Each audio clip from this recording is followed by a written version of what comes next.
அஸ்ஸலாமு அலைக்கும். கடவுளை நம்பு, மூட நம்பிக்கையின் மூழ்காதே. பிறரை நம்பு, கண்மூடித்தனமாக நம்பிக்கை வைக்காதே. அன்பு காட்டு, ஆனால் அடிமைத்தனமாக இருக்காதே.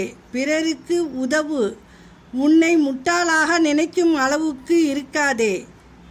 சோகத்தை சொல்லி அழுதவர்களை விட சொல்ல முடியாமல் மனதிற்குள் அழுபவர்கள்தான் அதிகம். மனசையும் மனுஷங்களையும் நம்பாதீங்க, அது நிமிஷத்திற்கு நிமிஷம் மாறிக்கொண்டே இருக்கும். இது என்னுடைய அனுபவம். அடிக்கடி கோபப்பட்டால் கோபத்துக்கு மரியாதை இல்லை. கோபமே படாவிட்டால் நமக்கே மரியாதை இல்லை.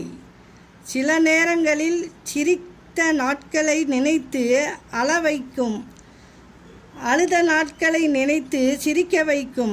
சுயநலமாக வாழ்கிறாய், சரி, வாழ்ந்துட்டு போ. ஆனால் உன் சுயநலத்திற்காக மற்றவர்களின் நலத்தை என்றும் கெடுக்காதே. அஸ்ஸலாமு அலைக்கும்.